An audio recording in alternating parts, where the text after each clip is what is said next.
part 9 of my top 10 begonias. And today's begonia is Begonia Thurstonii. The first begonia in the top 10 that I don't currently own. Consider this a call out for anyone in the UK who has Begonia Thurstonii and wants to do a swap. Get in touch, because I would love a piece of this begonia, and I'm going to explain why it's made its way into my top 10. Oh, and thank you to Andrew, who took up a free trial of the legend level of my Patreon and then became a member. Welcome, Andrew. Great to have you on board. And I will be recording a bonus episode on begonias for Patreon, which will be going out next week, which talks about some of the begonias that didn't make the list and why. Yes, I am looking at you, begonia luxurians. Begonia Thurstonii is a hybrid begonia that is classed as a shrub-like begonia, and this is the first in the top 10 of begonias for usual room conditions that counts in this category. So it's pretty obvious what that means. Shrub-like, it gets big and shrubby. It doesn't grow a single stem. It tends to bush out and get large. This begonia can get up to about a metre tall. If you've never come across the shrub-like begonias, I'll stick something in the show notes from the American Begonia Society which gives you some examples and descriptions.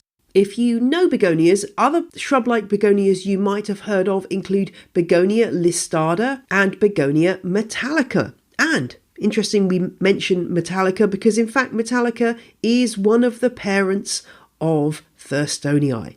I think we can safely describe Begonia Thurstonii as a heritage begonia.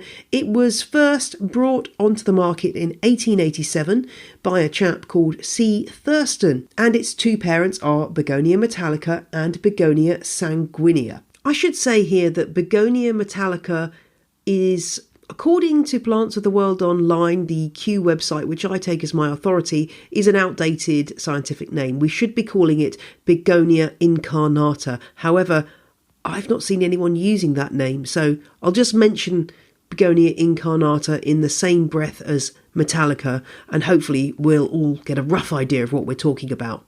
And this begonia has been pretty much popular ever since. Looking back in the archives, I could see lots of mentions of this begonia from the time it first came onto the market, right up to the 1940s. Not much about it for a while after that. It seemed to be in the doldrums for a few decades, but it's definitely coming back now.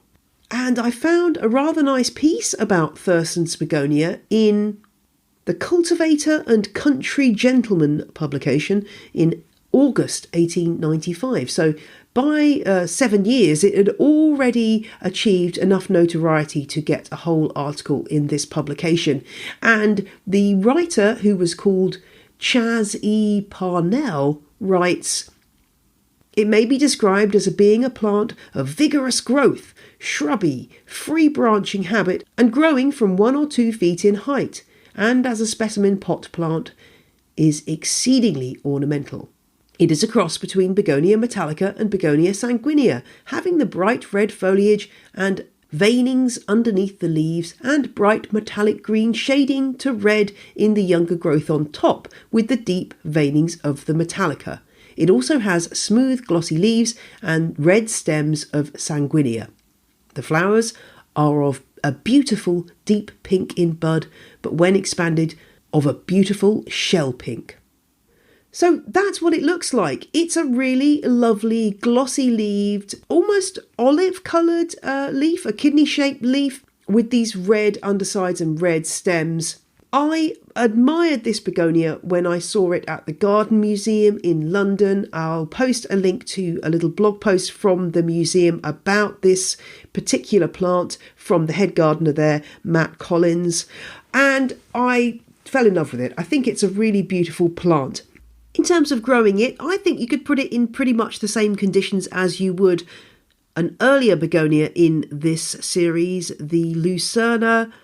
That's a cane begonia, to be fair, but the conditions it needs are pretty much the same. It's not going to be bothered by average room humidity unless you stick it next to a radiator or some other dry heat source.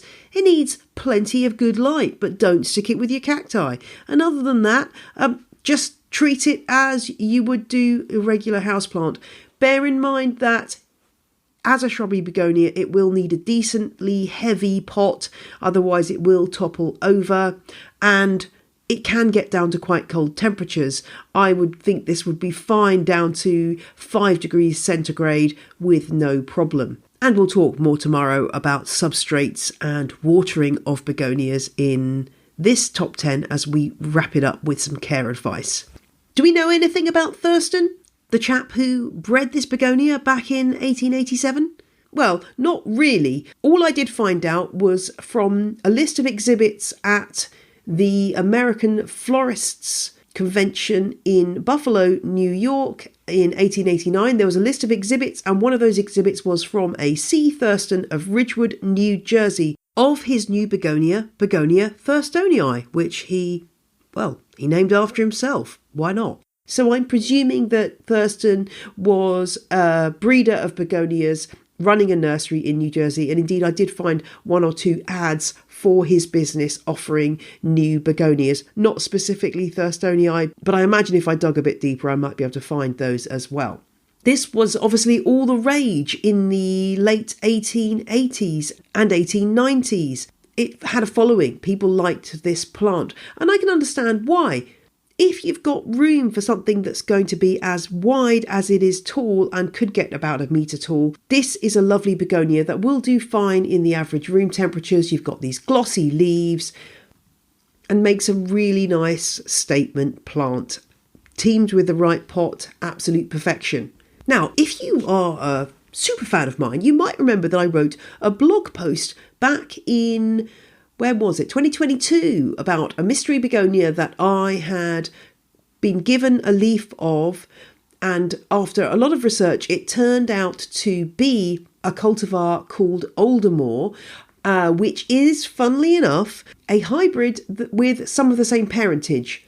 Begonia incarnata, aka Begonia metallica, is the male parent, and the female parent is Begonia scharfiana var scharfiana. Catchy, eh? So you can go and read that blog post about Aldermore. So this is basically another hybrid with Begonia metallica as a parent. The difference between Aldermore and Thurstonii, though, is that the leaves of Aldermore are hairy. Unfortunately, I didn't get a plant out of that leaf.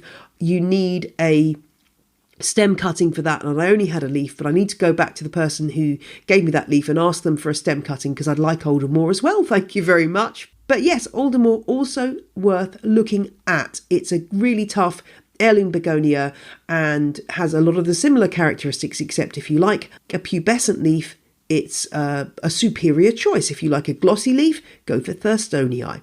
So I'll include a link to that blog post in the show notes, and I'll link from that to this episode as well, so you get the full picture. So I think there have been, a long time in the past, quite a few cultivars of Begonia metallica, and Aldermore and Thurstonii are 2 of them. I should say also, Aldermore, I think I'm right in saying that its correct official name is Begonia credneri, but as you know, if you've studied begonias at all, the naming is rather tricky, and certainly you can get the plant as Aldermore. I'm not sure I've seen it sold under the correct name of credneri. Tell me if you have. If you're trying to get hold of Begonia Thurstonii, I don't know how easy it's going to be, to be honest. I've seen it for sale in a few places in America. I don't think Dibley's in the UK has it, but it's one of those plants that gets passed around as cutting, so hopefully you might be able to track one down. I hope so anyway, because I think it's well worth a look. And like all begonias, if you get it up to the light and look at the backs of the leaves, you get a magnificent show of beautiful, almost stained glass window effect from those red backs of the leaves. So it's a great plant. It's a really great plant, and that's why it's made it into my top 10, even though I don't have one. So that's today's begonia. Just a bit of other news. I have just found out today that finally, Legends of the Leaf is available from Audible as as an audiobook. So if you have an Audible subscription, you can use one of your credits to listen to Legends of the Leaf, or you can buy it as a one-off purchase or gift it to somebody. I'd love you to go and listen and review it. Hopefully this will get my book out to an even wider audience. It's voiced by me, so if you like the sound of my voice, this could be an accompaniment to your Christmas festivities. So that's all for today. I will be back tomorrow with the final begonia and my begonia care tips. So don't miss that. In the meantime, enjoy your begonias. Have a great day or a couple of days, and I will speak to you soon. Bye!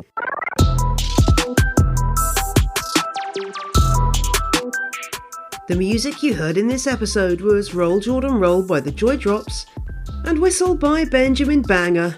All tracks are licensed under Creative Commons. Visit the show notes for details.